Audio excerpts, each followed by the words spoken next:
Амгаагийн Баттамар гишүүнээс нэг асуулт асуух. Яг энд ирсэн дээр нь таны ажлын үүрэгтэй холбоотойгоор танаа байгууллагад хот байгуулалтын хяналтыг илэрхийлж байд юм байна. Тэгээ газрын зөвшөөрөл, барилгын газрын зөвшөөрөл, ус цахилгаан, дулаан, онцгой, эрүүл ахуй гэд баахан зөвшөөрлүүдийг бүгдийг авцсан.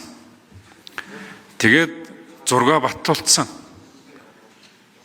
Тэгээ энэ хүмүүсийн зөвшөөрөл гарцсан, одоо байгууллагын зөвшөөрөл гарцсан байж хат дахиад танаа хэлцэж чинь ажил эхлүүлэх зөвшөөрөл гэж өөрөөсөө өрөөнөөс гарахгүй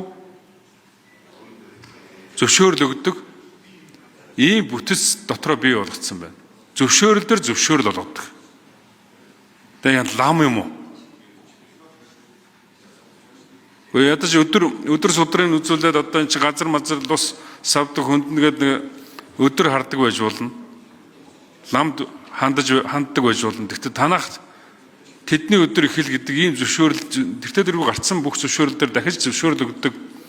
Энэ чинь одоо ямар учиртай юм бэ? Дахиад нэг авилгалын хүмүүсийг гацаасан нэг тийм нэмэлт бүтээсэн биш үү?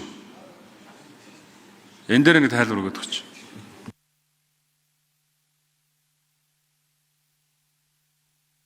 Хурал даргалагч Пүрвдорж гишүүнд түрүүн яхта асуултанд хариулахдаа бас дутуу хариулсан байна.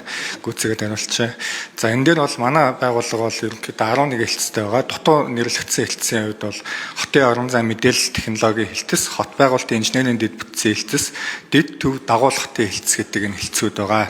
За биднээс бол ерөнхийдөө бол одоо газрын үйл ажиллагааны хувьд бол барилгын ажил эхлүүлэх, үргэлжлүүлэх зөвшөөрөл олгож байгаа. За энэ маань бол одоо Монгол Улсын засгийн газрын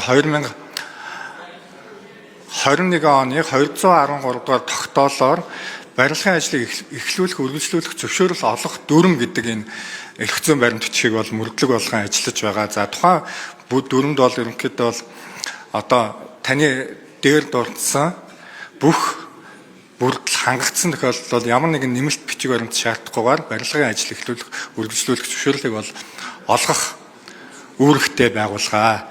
За тэгээд энэ дээр бол ерөнхийдөө бол одоо бас л нэг ажлын ачааллын асуудал ярина. За тухайн одоо хэлтс маань бол одоо 10 оны хүчин чадалтай байлаа гэхэд одоо тухайн яг барилгын ажлыг үргэлжлүүлэх зөвшөөрөл төр бол одоогоор бол 3 зөвшөөрөл өгөө сууж байгаа. За энэ нь бол ерөнхийдөө бол нэг ажлын ачаалттай холбоотойгоор бас тухайн иргэн аж ахуйн нэгжүүдийг бол хөндрүүлэх нь зүйл байж магадгүй. За танд тэгээд тодорхой эргээд.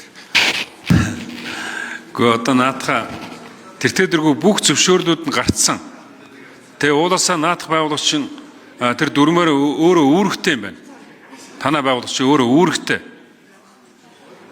Тэгэхээр наадах шууд захимжуулалт өөрөлдвөл нөгөө зөвшөөрлүүдэд шивсэн тохиолдолд шууд одоо ажил эхлүүлэх, үргэлжлүүлэх тэр одоо зөвшөөрөл нь шууд гардаг тийм цахим програм бичээл болох юм биш үү? Тэгээд тэр ажлын ачаал гэж юу яриад байгаа юм бэ? Наа чи одоо энэ зөвшөөрлийн тухай бол Хасуурын гавийн гишүүний санаач батлуулсан зөвшөөрлийн хуультай бол хуулийн дагуу бол маш хурдан шийдвэрлэх ийм л асуудал байгаа юм байна. Тэгээд ер нь бол хэрэгээр гацааж байгаа. Ажил их байна гэж гацаагаал. Тэгээд тэгж байгаа нэг хэдэн төгрөг цохиж аваад тэгээд нэг зөвшөөрөл өгсөн болдгол ийм л нөхдөд байна л да. Наадах чинь жоохон шалгаж шүү. Наадах захимжуулаарай. Өөрсдөө бичиг баримтыг шивсэн тохиолдолд шууд барилга эхлүүлэх, үргэлжлүүлэх тэр зөвшөөрөл нь гардаг. Тэгээд тэрнийхээ дагуу тэр хэн нэгэн даргадаар очихгүйгээр танаа хот руу очихгүйгээр байгууллагын очихгүйгээр шууд ажлаа эхлүүлдэг болох хэрэгтэй.